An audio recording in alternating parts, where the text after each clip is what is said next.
I think there's a saying that goes to this. The secret to really any sort of monetary success, specifically when we're talking money here, you're either first or you're cheating or you're lucky.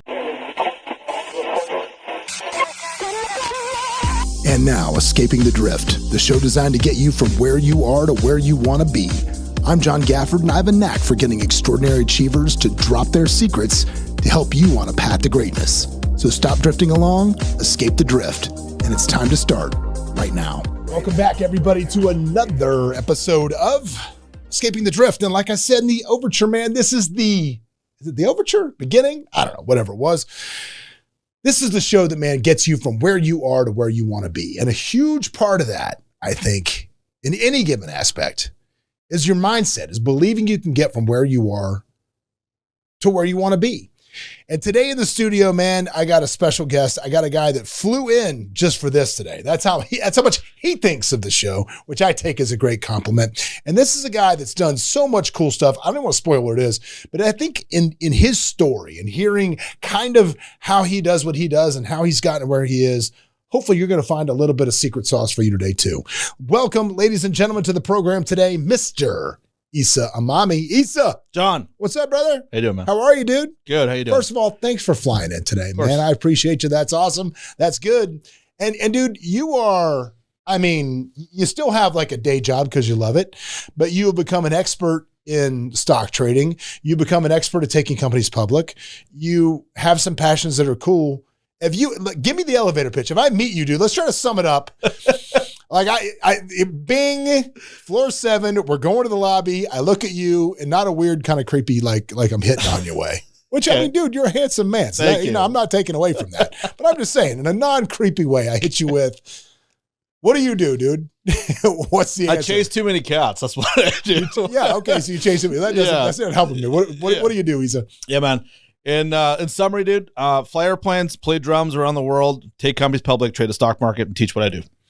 So you can see how connected all of those things are if you listen to this. If you're wondering, the reason that I asked him that question straight up was because when I read the bio for this, I'm like, wow, this is a lot of interesting stuff that does not connect the dots at all. So I figured one of the things that I love to do on this show is connect dots with stories and have quality segues. And I'm looking this almost like a Rubik's Cube. Like this will be the ultimate podcast if I can somehow tie all this shit together in a way that makes sense and good stories. So first of all, dude, let's hear about, because obviously I always start the show pretty much the same way, which is one of my greatest fears in life is raising worthless kids. So I try to take away from kids' childhoods anything I can to instill successful adulthood into them. So as a kid, like what was the upbringing for you that instilled this never quit, never say die attitude that you have? What was it? Scarcity, man. There's a lot of scarcity. Okay. So started out not having much to our name, man. Like like I was saying earlier, like refugees in Sweden, Europe. We started out from absolute nothing. My dad was cutting trees. Right? Like our couch had holes in it. We're living like in a compound with refugees. Everybody's a foreigner. Like you're not part of society. So you moved from, originally your family was from? In Iran. In Iran. Yes. And then I'm guessing during the revolution. It was right after the revolution. My dad served in the war, and after he realized what they had brought into the country, he's like, fuck this, I'm out of here. We got to go. Yeah. And then, so you went to Sweden. Yeah. Did you have to learn Swedish as a kid? Yeah, I was 6 months old. So I grew up in the system. 6 months old. So you grew up speaking Swedish. I grew up speaking Swedish. So when I say, that's where the handsome looks. When I say, I'm going to try to remember I dated a Swedish girl a million years ago, right? Didn't look like this, I'm sure. Hey Doa I remember they would say that. Hey, do you still speak Swedish? What was that? Say that again? Hey Doa was what she would always say, like goodbye or hello. Hey Doa. Hey Doa. Yeah, it was. Okay. Yeah. And then I remember saying, du are snug flicken, which I think means you're a good looking girlie. No, is that accurate? No, that's correct. Close enough? Yeah, okay, correct. cool. Yep. See, we're learning all kinds of useless things already. Let's learn some tangible. So you're a refugee in Sweden doing that. You grow up. That had to be a little bit different because I'm guessing one of these things is not like the other at that point in Sweden. You looked a little different from everybody else. Very different. I remember, it was around a time where there was a lot of sort of rebellion happening in Sweden, and rightfully so. Like the Patriot approach was, we can't just bring refugees in because we're not taking care of our own, right? So there was a time where like you kind of have to watch yourself if you're foreign. Like I remember I'd put like in the wintertime, put like toques underneath my eyebrows so that the black wouldn't show.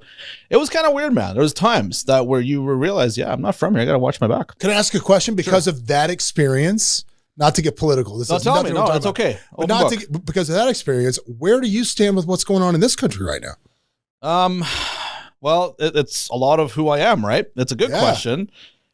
Okay, fuck being politically correct, dude.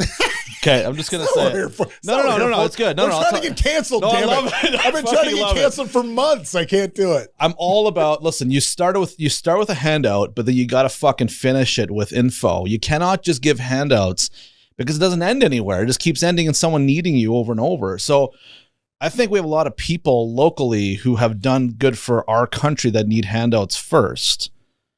And then they need information so they don't need to rely on us anymore. Can I change your verbiage a little bit? Go ahead. Change it. I hate handouts. Okay. I so appreciate a hand up. Love that.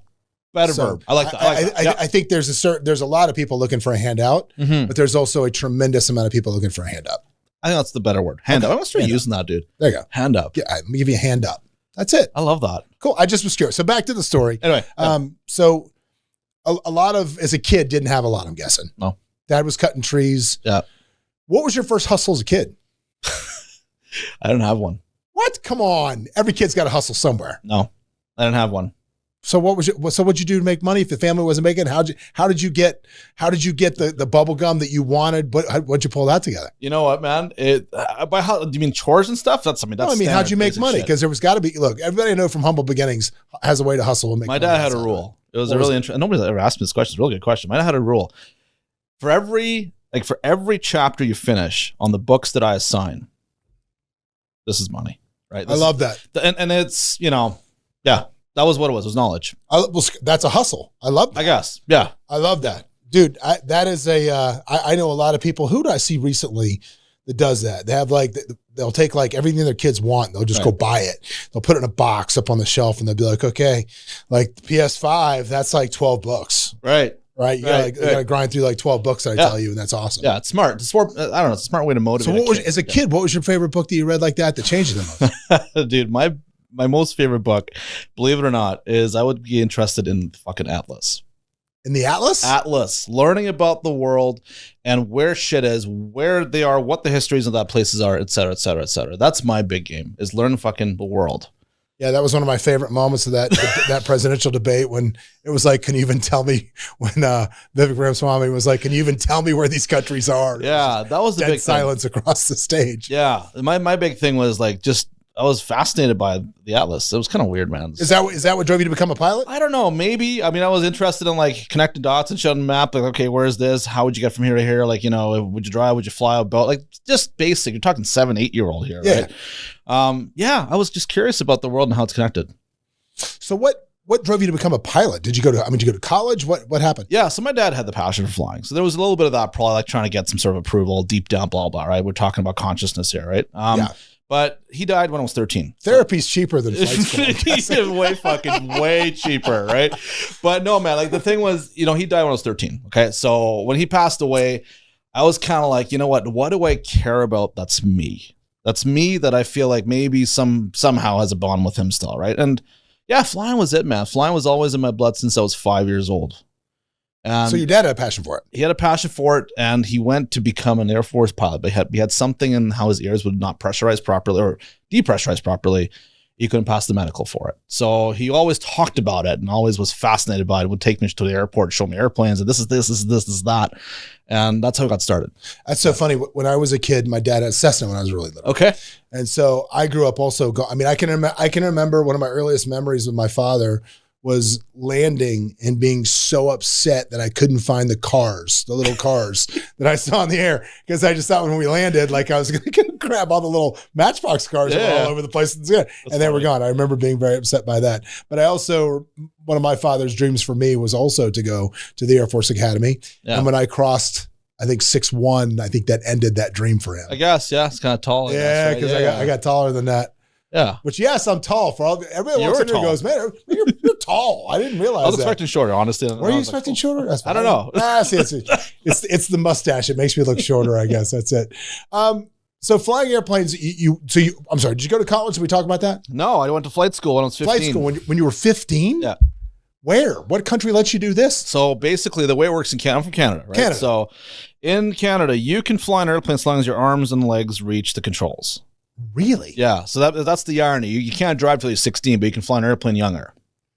You can't get licensed, but you can start flying. But you went to flight school at 15. Correct. Okay. Yeah.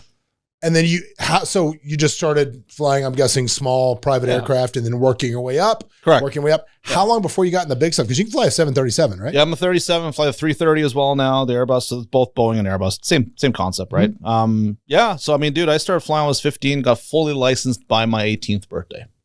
Wow. Yeah. To fly big jets? To fly planes. And then, okay. So the way you get the big jets and experience that are after, you got to start flying bigger stuff, 9-seaters, 30-seaters, and then you work your way up after that. Yeah.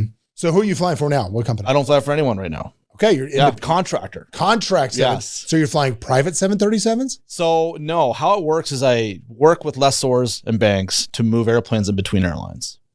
Okay. Yeah. So, okay, I'll give an example. So you're an airline, I'm a lessor. You need an airplane because you need to go and fly your passengers. Is this your business?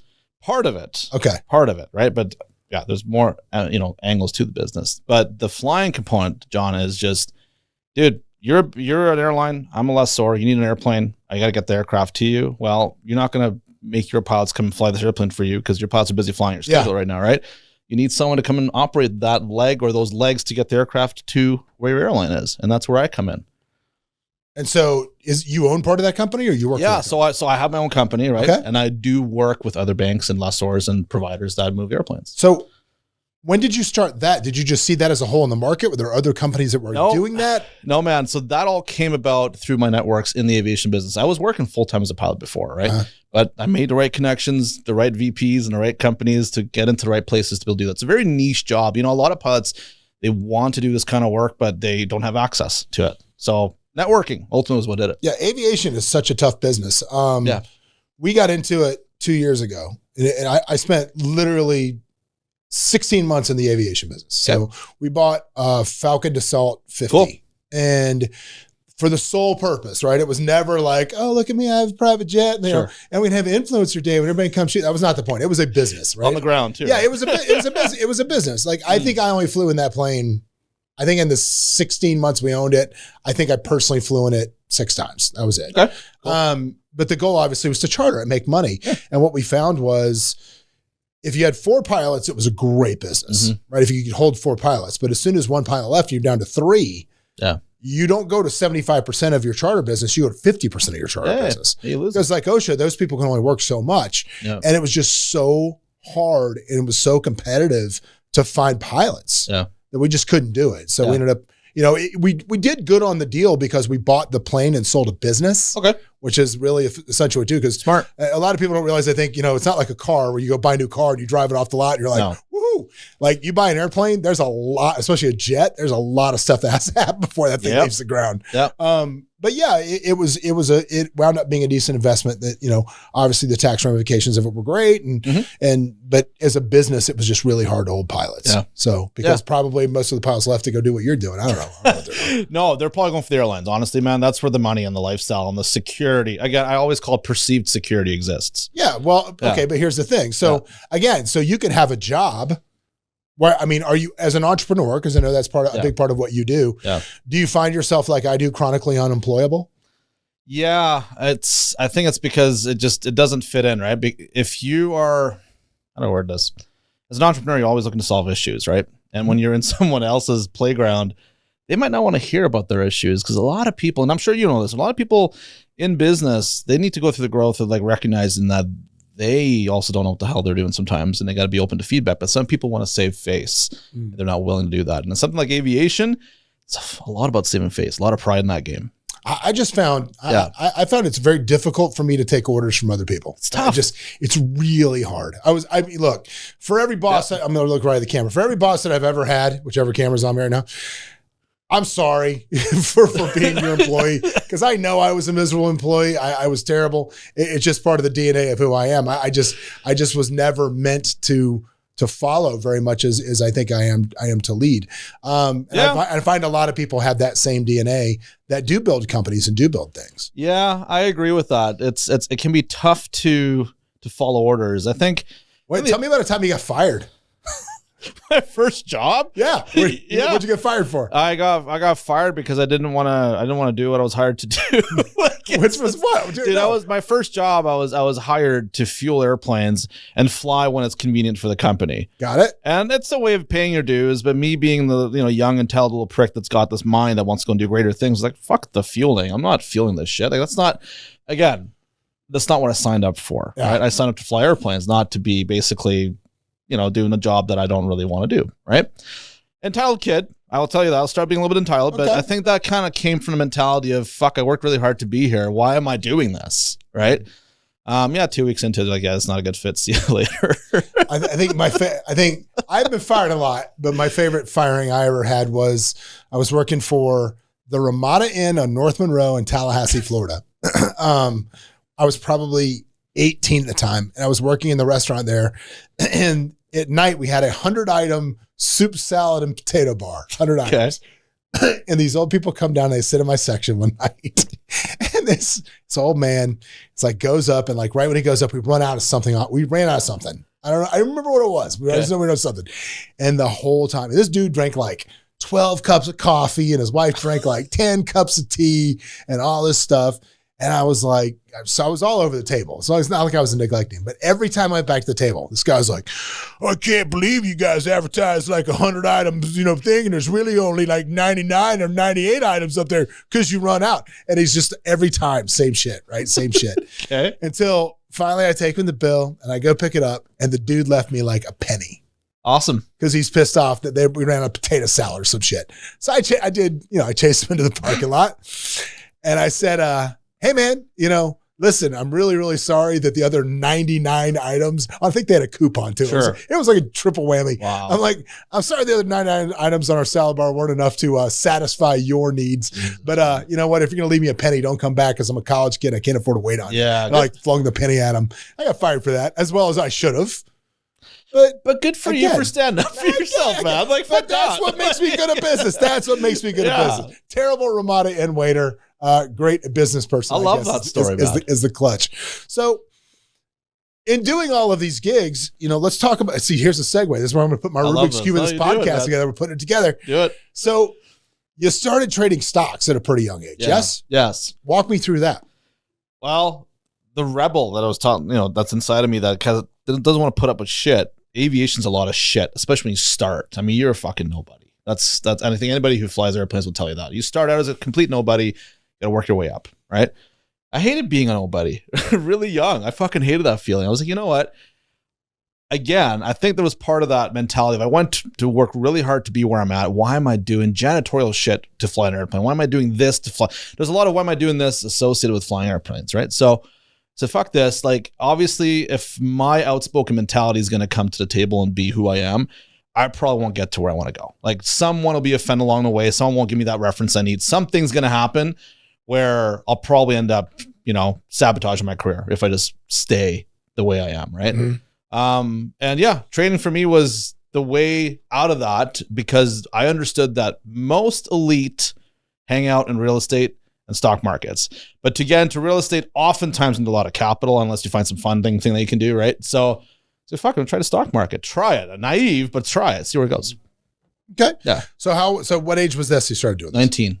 At 19, you're trading stocks. Yeah. I'm guessing the U.S. stock exchange. Not the Canadian, where they just trade like syrup and hockey pucks and what is the it? Maple syrup. Tim Hortons donuts. There's an index for what Tim Hortons curlers are going to go for. I had a lot of Tim Hortons donuts when I was fucking losing money, fair. But no, I didn't trade those stocks. Fair.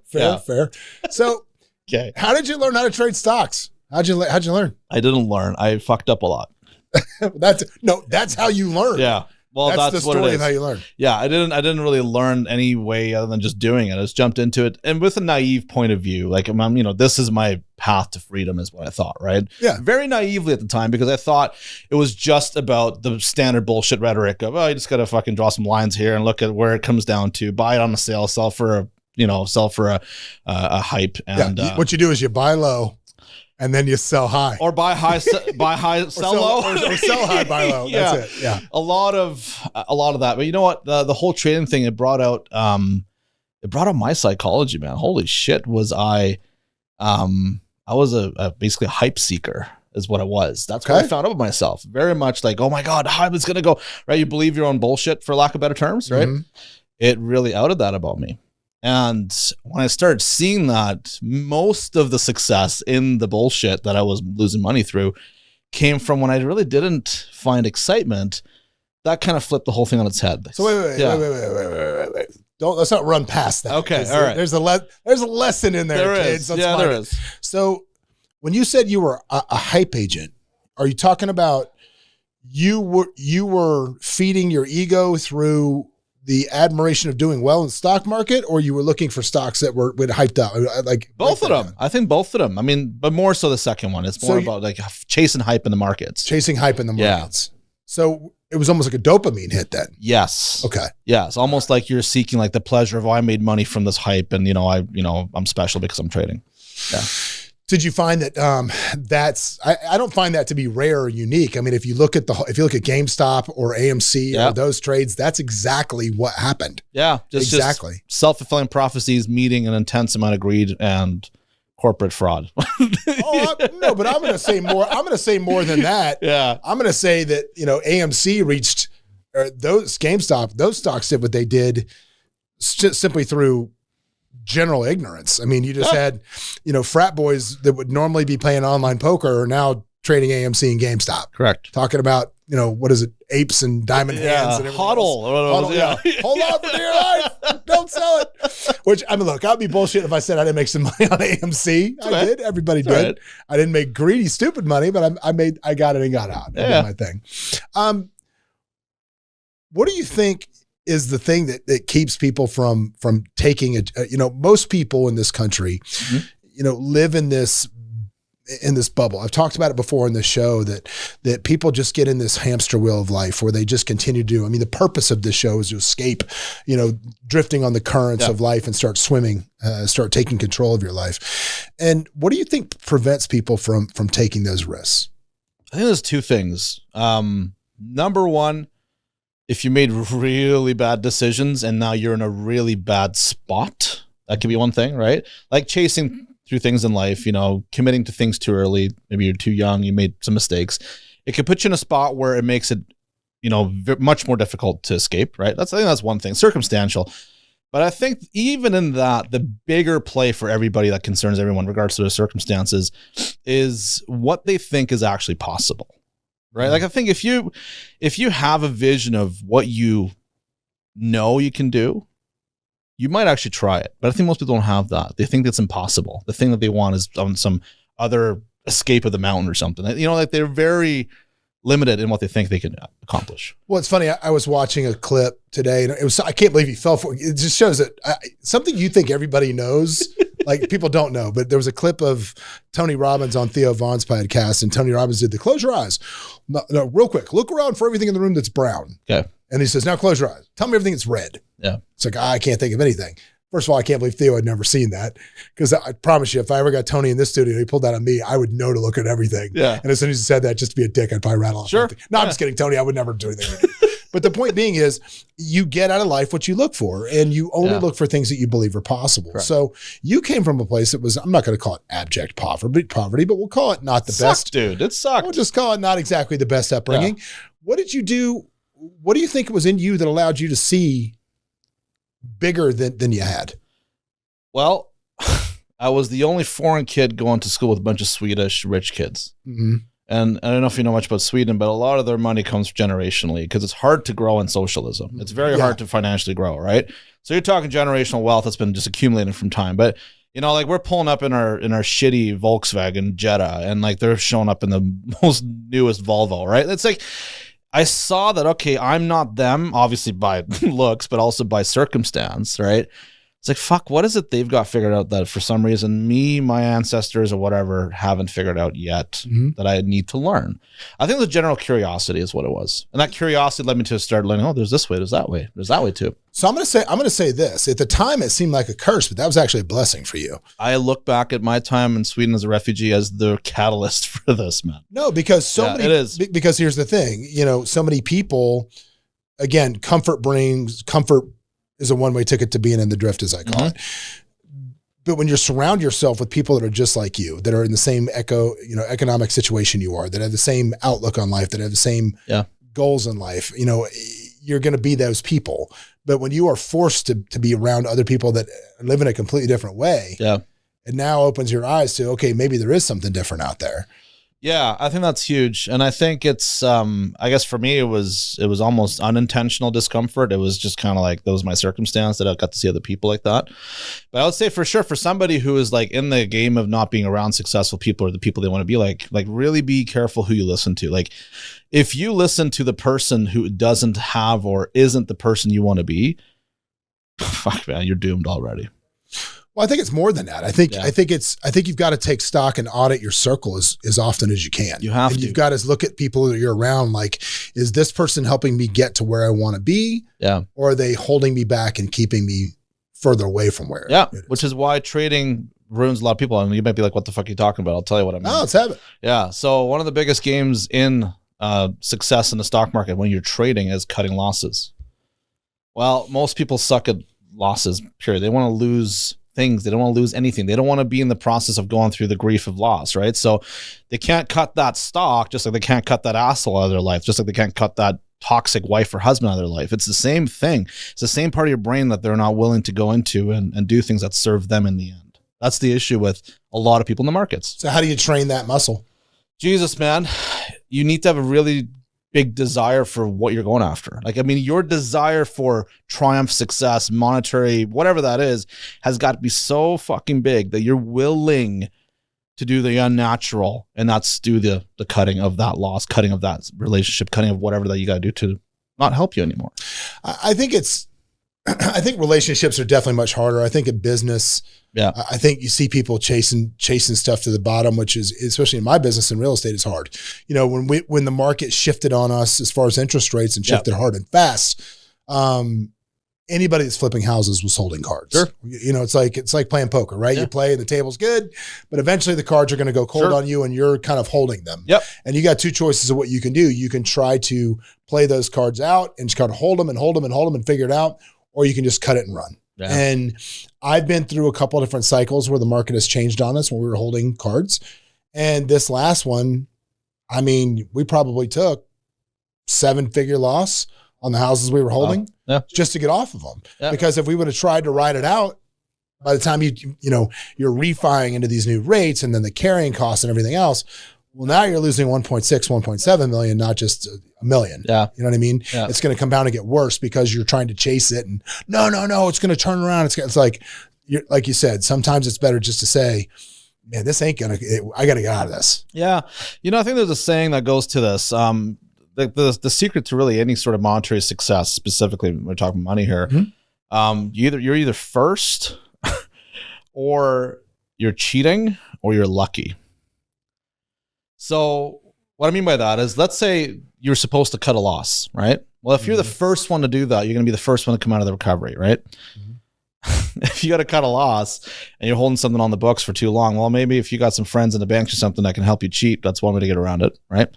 And the other one is you got lucky because the market turns around when you didn't expect it, and something out of your control gives you a tailwind and off you go to success. Yeah, I tend to be the guy that everybody calls me and says, thanks for taking the arrows out front. Thanks for breaking through the wall. Thanks for doing that. I got that call the other day. That's a strategy. Well, but the point is, one of my favorite quotes from Willie Nelson is the early bird gets the worm, but the second mouse gets the cheese. Yeah, that's true. And so sometimes I'm the early worm, I'm the early bird getting the worm, but a lot of times I've been that first mouse too that gets smacked. But man, it's scary. I think it's scary to do something that nobody else is doing, because now that's what you have to get used to. And I think as an entrepreneur, the one that succeeds versus the one that doesn't, it comes down to, can you make that unpopular decision that most people can't make? Yeah. Right. Now I know when you were talking about, we're talking about, you learning to trade stocks and getting really good at it, being very proficient with what you do, and you educate people how to trade stocks, but you do it a different way that I thought was interesting. Like right now, dude, I'm sure you're watching it, but it's everywhere. And if you're not watching it, do you watch the Baller Busters thing? No, I don't. Tell me what's going on. Holy shit. Yeah, what's happening? Baller Busters out there doing the Lord's work. Okay. I'm just going to say, and essentially what Baller Busters is doing is outing gurus. Good. Online Insta gurus. Thank you. Right? They're outing them. And some of the stuff like, okay, so we'll talk about baller busters for a minute because I'm not going to end up because I don't sell any courses. You can't come get me. I don't sell courses. Okay, good. But the one thing that they hit some people and they've hit some people that they should have. And I like what they've done.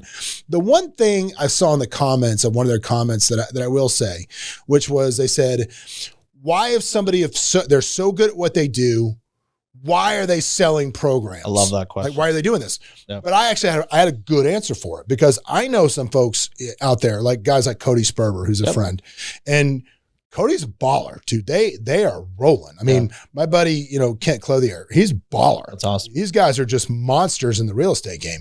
Pace Morby's a monster. Yeah. These guys are giants, right? But why do they sell their coaching? Why?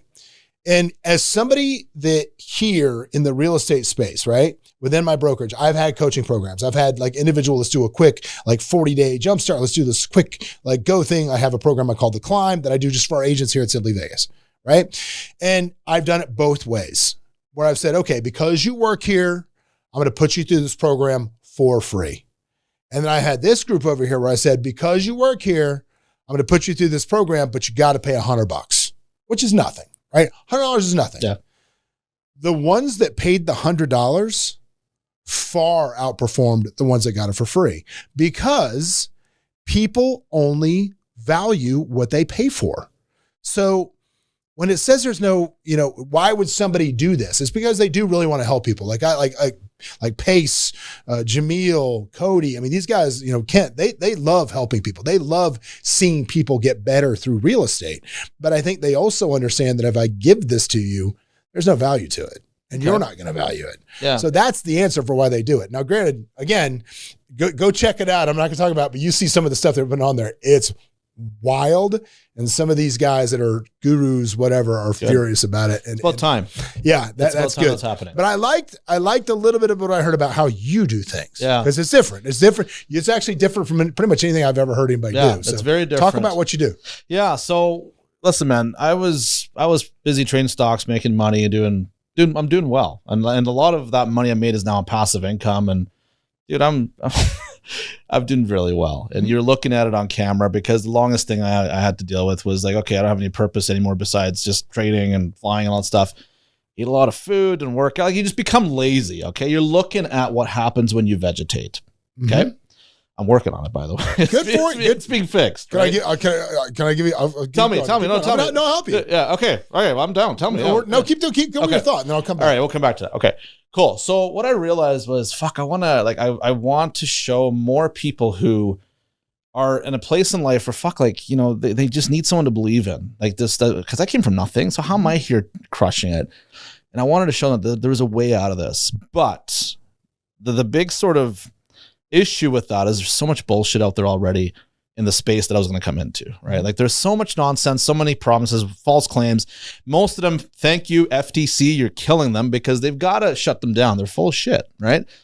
What I didn't want to do is come out and be just one of these gurus that's all show you the stock market, but not really help people. What I wanted to create, and this is why people buy from me now, is there's almost a bit of a selfish angle to it, which I'm honest about. But that almost sells because people trust you now because they realize that your motivation, is to help, but it's also self-serving a little bit. Sure. Dude, if I can train you and 100 other people my brain, that's a really easy way to scale my wealth, isn't it? Right? Because now I can basically go to you and be like, okay, what are you looking at? What's in the markets? Oh, this is what I'm looking at. Perfect. I'm taking option 2, which I trained you for the last year or 2 to look for. And I don't have to look for shit anymore because people will feed me info. When they feed me info, I become richer as well, right?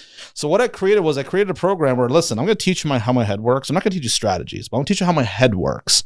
Here's what I look for in the markets. Here's where people fall apart, and here's where people succeed. Let's start tracking your performance in the markets.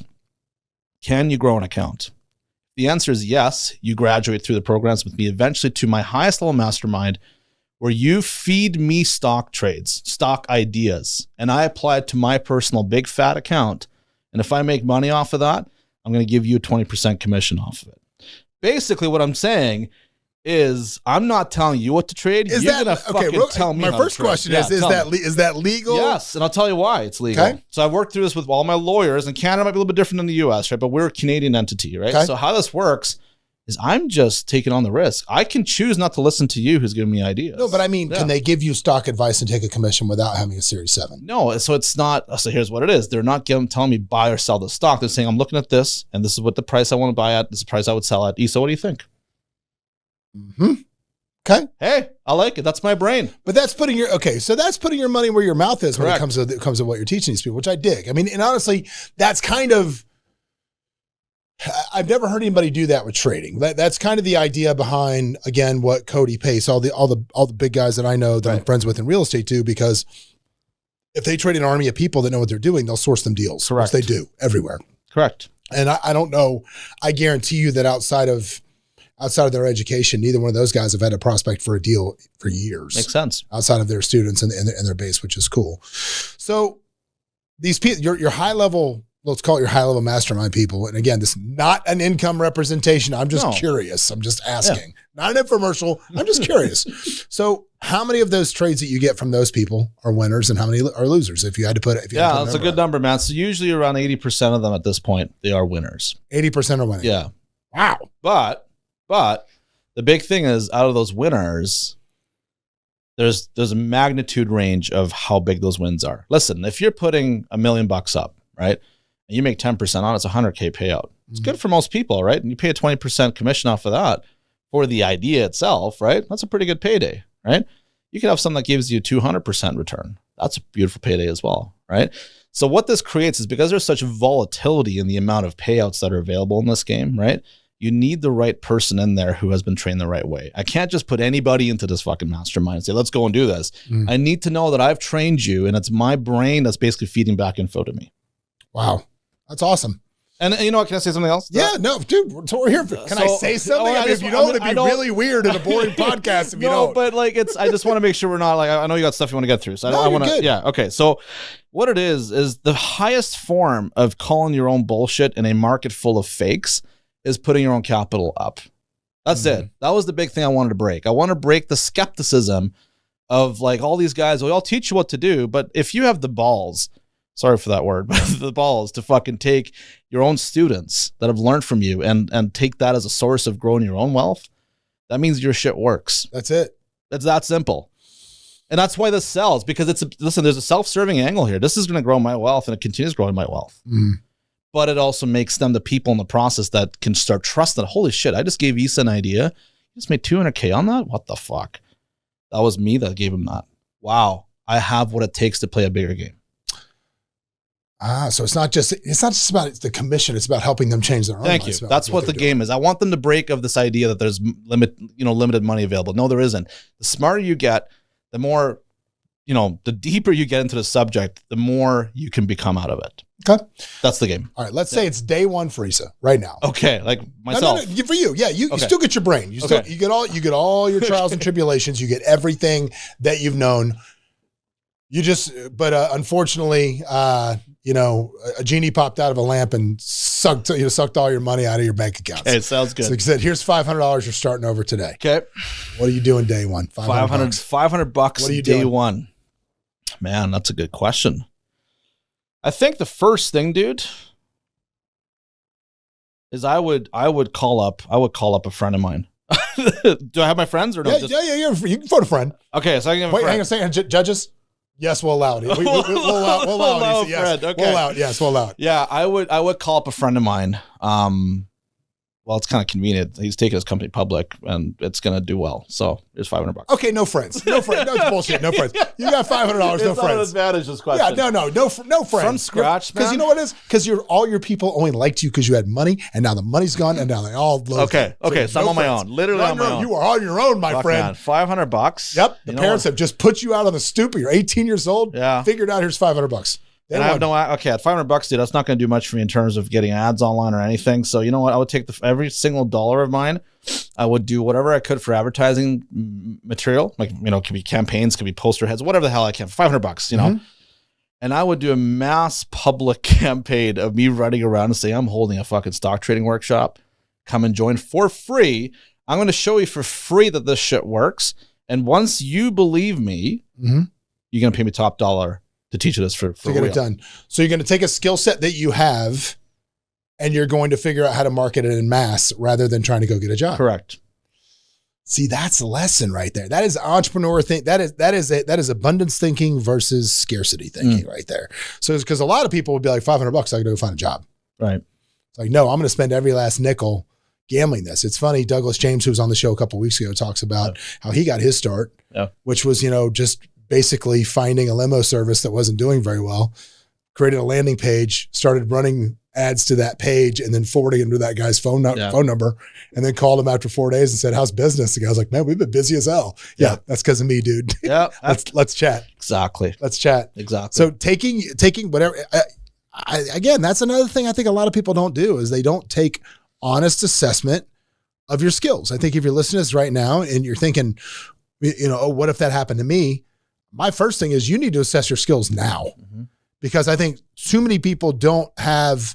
Like you kind of could figure that out within 1 second because you have a deep understanding of your skill sets. Yeah. A lot of people don't. Right. A lot of people have not taken an inventory of what they have. Yeah. And if you're listening to this and you take an inventory of your skill sets and you don't have any, guess what? You better time to start working on it. Yeah. And lucky for you, the greatest university in the history of universities is available at your fingertips in every one of your pockets. Yeah. Because I don't think there's anything on this planet you can't learn to not do. Maybe give a boob job. I don't know if you can learn that on YouTube. But maybe like home boob job. Mine, no, like home boob job. Oh yeah, we forgot to talk about your man boobs. Back to that. All right, we'll talk about your man boobs. So listen, I'm going to tell you, I literally was walking, but right before you walked in today, I was walking around because I just kind of hit a weird deal, man. I don't know what happened. My hormones changed hard. Okay. And I went to I won't name them because it was not the best experience, but a very well-known, take this blood test, figure out your hormones, everything else. That experience was not good. Not my business to thrash their business, but whatever. But I found my guy locally that is walking me through, getting me on like peptides and all the hormones and all the balance and all the shit. I need to balance myself out, right? Okay.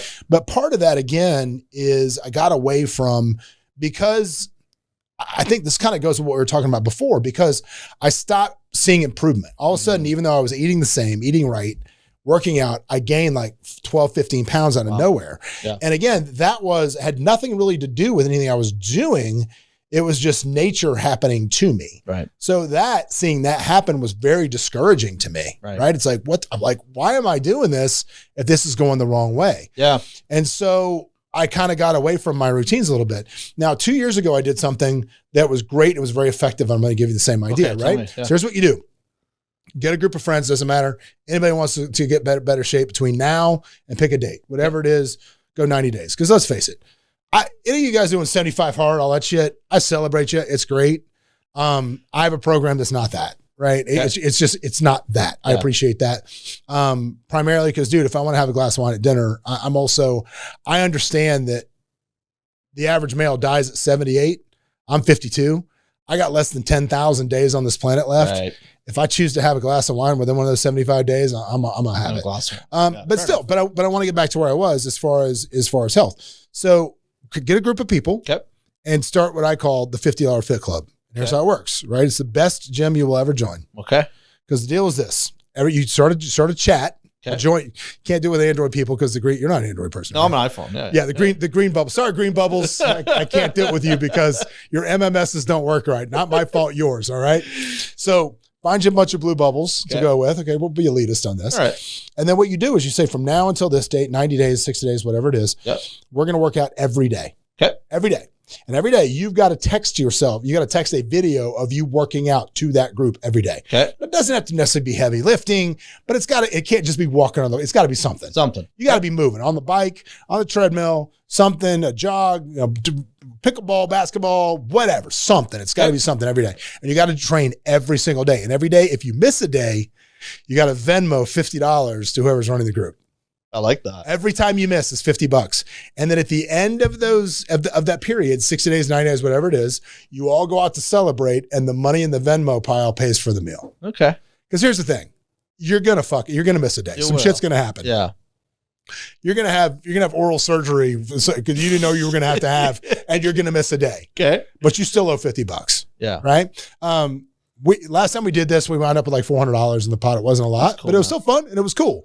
And you're talking to everybody every day and you see everybody working out and it keeps you moving. Yeah. Because I find accountability partners to be incredibly valuable. Yeah, I agree with that, man. I think. So get yourself a $50 fit club. Okay, Come on, man. All right, man. Well, yeah. If you want to get Isa's $50 fit club, you're gonna just DM him right on Instagram. He's gonna give his handle later. You can do it with him. That's the problem is they're gonna ask for $1,000, not $50. I know. They're like you cheat. Yeah.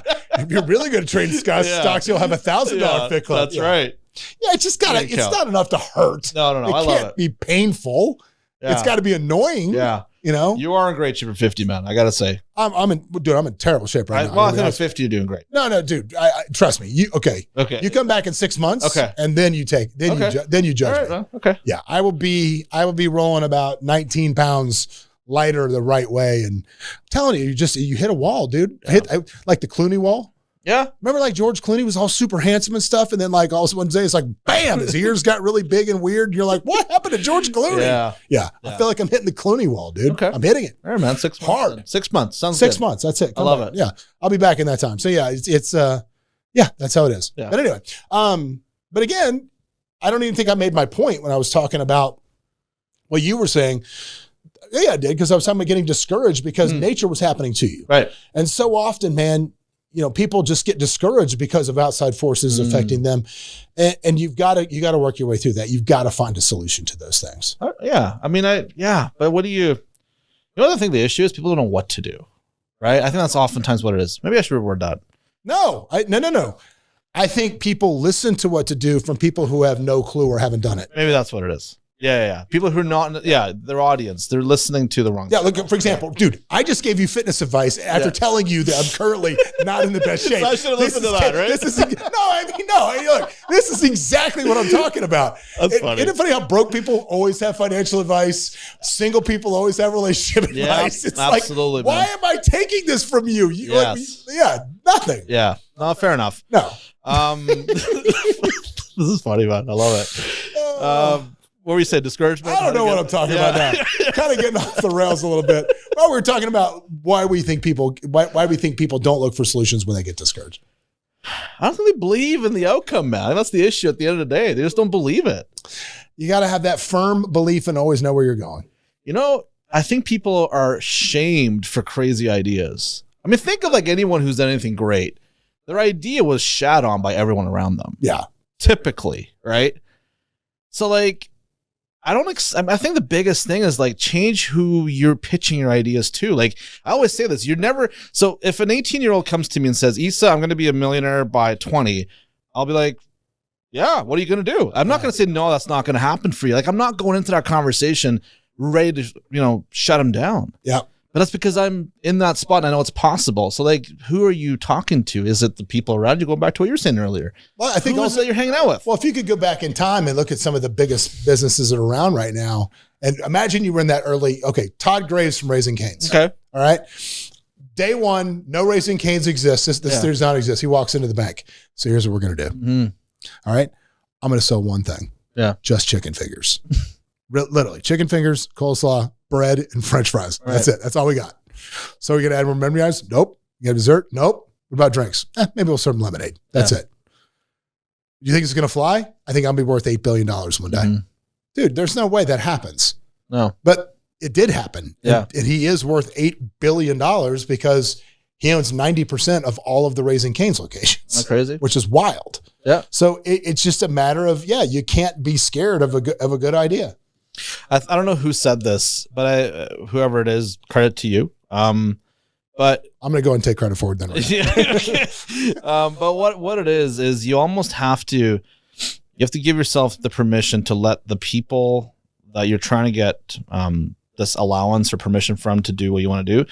You got to let their idea of you also die with it, because a lot of people, they don't want to do things because they don't want to look stupid. They don't want to, embarrass themselves in front of the people they love and care for. Right. And they don't want to be that crazy, cynical person who isn't going to make it in the end, because, you know what I mean? Like, it's like if I do this a lot. I think one of the worst things that happens to people is that moment in adolescence when you decide everybody's thinking about you. For example, I'll give you a case in point. Yeah. When we were little, we took the kids on a cruise, and we're on a Royal Caribbean cruise, and they would go to the kids club during the whatever. And then they said, we're having a talent show. Right. My son was probably 8 at this time, 7 or 8 years old.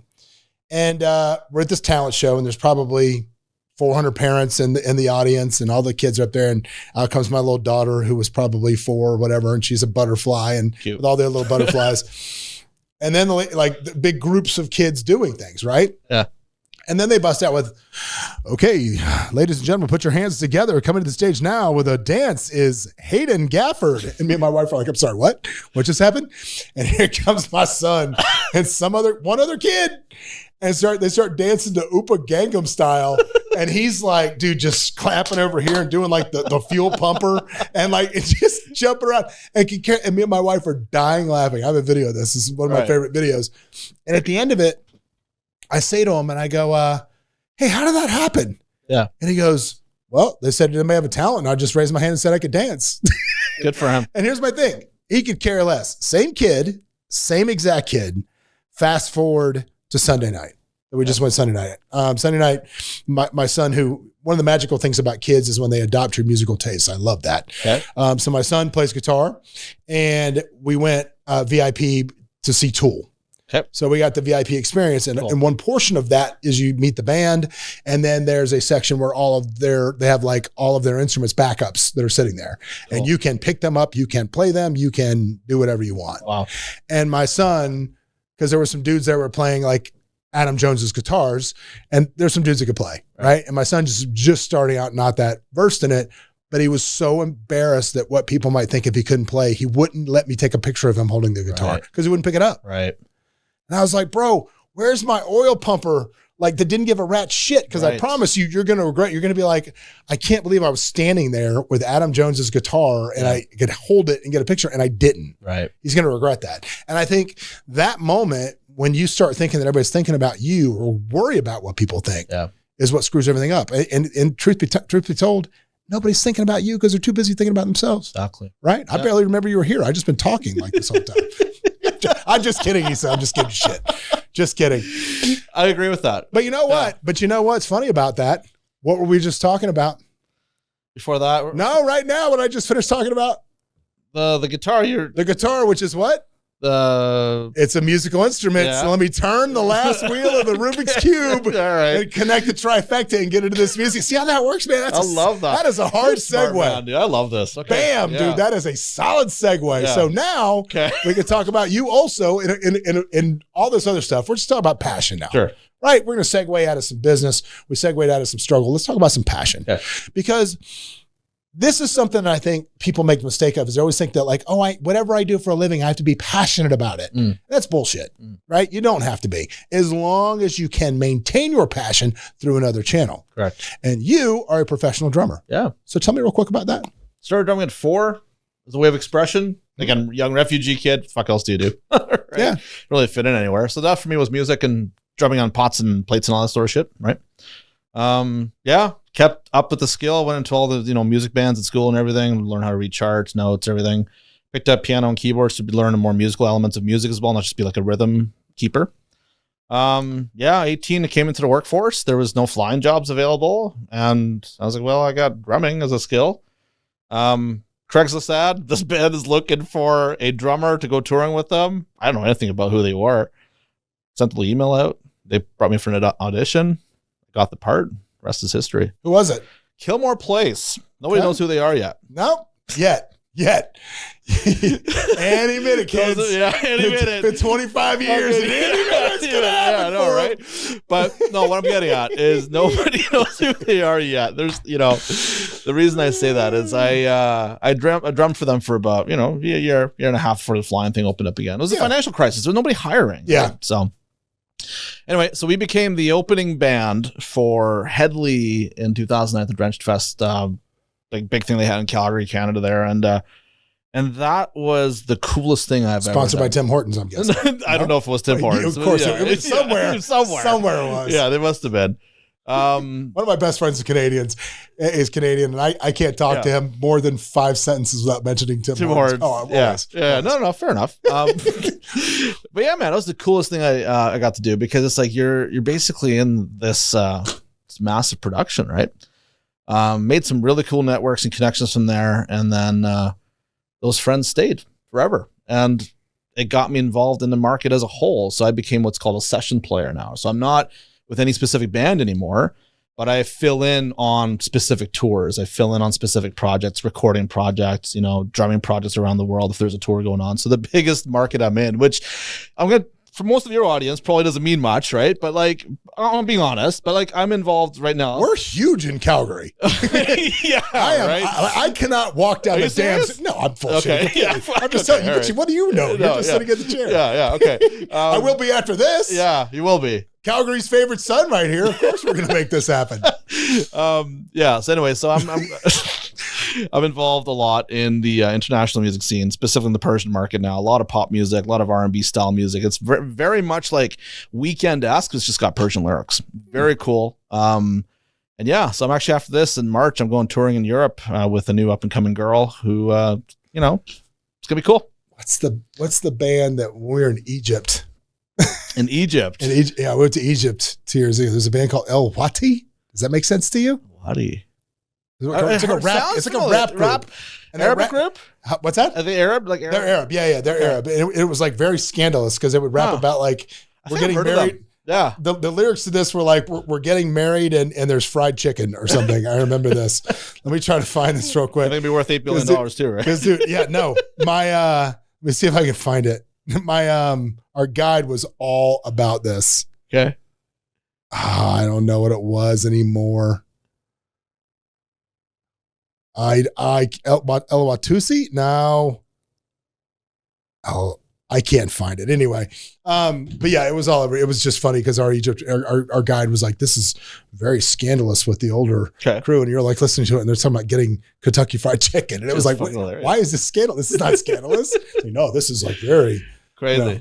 Which is funny. Well, that's awesome, dude. You get to do that. Yeah. One of my lessons I always teach my kids, it's cool that you kept those relationships because one of the lessons, me being in the bar business as long as I was years and years and years ago, I made so many friends through my bars that were like, for example, like Zach Brown of the Zach Brown Band. I used to pay that dude $100 a night to play guitar on my front patio in Atlanta. Yeah. John Hopkins, who's his bass player, is one of my dearest friends from Florida State. I met my wife through the guys in Better Than Ezra. I mean, cool. I had John Mayer play on that stage. But just by being cool with all of those people, I held those relationships, and so many of them went on to just become super famous. That's cool. Which was awesome. And, one of my lessons to my kids is always be nice to every musician that you meet as you're coming up, because one of my greatest joys in life has been getting to hang out with the band. Yeah. When you can say I'm with the band and you've got that legit laminate, not the jank one. I'm talking about the one that's on the carabiner hanging from your pocket. That laminate. Yeah, dude, that's such a great joy. And it was such a big part of my youth, being able to do that and going on tour with those guys and just have fun. It was awesome. It's a great lesson. So I love that part of life, and it's awesome. You get to chase your passion that way. Yeah. It basically brings everything around full circle, man. Yeah, it does. Rubik's Cube complete in 57 minutes and 22 seconds. That's how we do it here. So if they want to find you, Eisa, if they want to connect with you about your training stuff, they want to follow you social media, how do they find you? Look right at the camera and tell them, how do they find you? All right. At The Real Eisa Emami, EISAEMAMI, or Facebook.com/Eisa Emami. That's it. That's it. Ladies and gentlemen, Eisa Emami, thanks for coming in today, bro. And remember, if you are somebody that's out there just drifting along with life, can't find a way out, can't find your passion, don't know your skills, start today, dude. Stop drifting, start standing up, start swimming against the current. You only get one life, man. Do it. Till next time. What's up, everybody? Thanks for joining us for another episode of Escaping the Drift. Hope you got a bunch out of it, or at least as much as I did out of it. Anyway, if you want to learn more about the show, you can always go over to escapingthedrift.com. You can join our mailing list. But do me a favor, if you wouldn't mind, throw up that 5-star review, give us a share, do something, man. We're here for you. Hopefully you'll be here for us. But anyway, in the meantime, we will see you at the next episode.